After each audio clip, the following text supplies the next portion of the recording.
खमा गणिसा। मैं मीना कंवर आपके अपने चैनल कथा सागर में बहुत बहुत स्वागत करती हूँ। जैसा कि आप जानते हैं कि हम कार्तिक मास की कथा कर रहे हैं, तो 4 कथाएं हम कर चुके हैं। आज हम करेंगे अध्याय 5। प्रभु मुझे तेरा सहारा जगत के पालनहार, कार्तिक मास महात्म्य की कथा करूँ विस्तार। तो आगे सुनिए। राजा पृथु बोले, हे नारद जी, आपने कार्तिक मास में स्नान का फल कहा, अब अन्य मासों में विधि पूर्वक स्नान करने की विधि, नियम और उद्यापन की विधि भी बतलाइए। देवर्षि नारद ने कहा, हे राजन, आप भगवान विष्णु के अंश से उत्पन्न हुए हैं, अतः यह बात आपको ज्ञात ही है, फिर भी आपको यथाचित विधान बतलाता हूँ। आश्विन माह में शुक्ल पक्ष की एकादशी से कार्तिक के व्रत करने चाहिए। ब्रह्म मुहूर्त में उठकर जल का पात्र लेकर गांव से बाहर पूर्व अथवा उत्तर दिशा में जाना चाहिए। उसके बाद जो मनुष्य मुख शुद्धि नहीं करता, उसे किसी भी प्रकार के मंत्र का फल प्राप्त नहीं होता है। अतः दांत और जीभ को पूर्ण रूप से शुद्ध करना चाहिए और निम्नलिखित मंत्र का उच्चारण करते हुए दातुन तोड़नी चाहिए।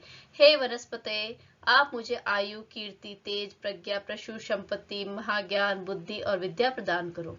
इसी प्रकार उच्चारण करके वृक्ष से 12 अंगुल का दातन लें। दूध वाले वृक्षों से दातुन नहीं लेना चाहिए। इसी प्रकार कपास, कांटेदार वृक्ष तथा जले हुए वृक्ष से भी दातुन लेना मना है, जिससे उत्तम गंध आती हो और जिसकी टहनी कोमल हो। ऐसे ही वृक्ष से दंत धावन ग्रहण करना चाहिए। प्रतिपदा, अमावस्या, नवमी, छठी, रविवार को तथा चंद्र तथा सूर्य ग्रहण में दातुन नहीं करना चाहिए। तत्पश्चात भली भांति स्नान करके फूल, माला, चंदन और पान आदि की पूजा की सामग्री लेकर प्रसन्न चित्त व भक्ति पूर्वक शिवालय में जाकर सभी देवी देवताओं का अर्घ्य, आचमनीय आदि वस्तुओं से पृथक पृथक पूजा करके प्रार्थना एवं प्रणाम करना चाहिए। फिर भक्तों के स्वर में स्वर मिलाकर श्री हरि का कीर्तन करना चाहिए। मंदिर में जो गायक भगवान श्री हरि का कीर्तन करने आए हो, उनको माला, चंदन, तांबूल आदि से पूजन करना चाहिए, क्योंकि देवालयों में भगवान विष्णु को अपनी तपस्या, योग और दान द्वारा प्रसन्न करते थे, परंतु कलयुग में भगवत गुणगान को ही भगवान श्री हरि को प्रसन्न करने का एकमात्र साधन बताया गया है। नारद जी राजा पृथु से बोले, हे राजन, एक बार मैंने भगवान से पूछा कि हे प्रभु, आप सबसे अधिक निवास कहाँ करते हैं? इनका उत्तर देते हुए भगवान ने कहा, हे नारद, मैं वैकुंठ या योगियों के हृदय में ही निवास नहीं करता, अपितु जहाँ मेरे भक्त मेरा कीर्तन करते हैं, मैं वहाँ अवश्य निवास करता हूँ। जो मनुष्य चंदन माला आदि से मेरे भक्तों का पूजन करते हैं और उनसे मेरी ऐसी प्रीति होती है जैसे कि मेरे पूजन से भी नहीं हो सकती। नारद जी ने फिर कहा, शिरीष, धतूरा, गिरजा, चमेली, केसर, कंदार और कटहल के फूलों व चावलों से भगवान विष्णु की पूजा नहीं करनी चाहिए।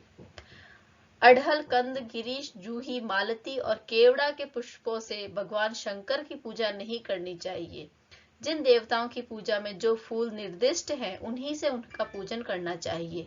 पूजन समाप्ति के बाद भगवान से क्षमा प्रार्थना करनी चाहिए।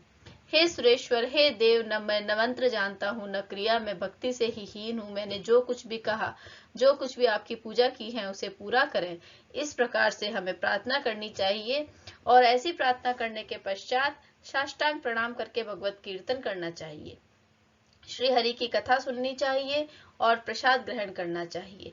जो मनुष्य उपरोक्त विधि के अनुसार कार्तिक व्रत का अनुष्ठान करते हैं, वह जगत के सभी सुखों को भोगते हुए अंत में मुक्ति को प्राप्त करते हैं। आपको यदि मेरी कथा अच्छी लगी हो तो प्लीज चैनल को लाइक कीजिएगा, सब्सक्राइब कीजिएगा, शेयर कीजिएगा और कमेंट करके मुझे बताइएगा कि इसके बाद आपको, जो आपने कार्तिक का महीना पूरा हो जाएगा, उसके बाद आपको कौन सी कथाएं सुननी है। खमा गणिसा।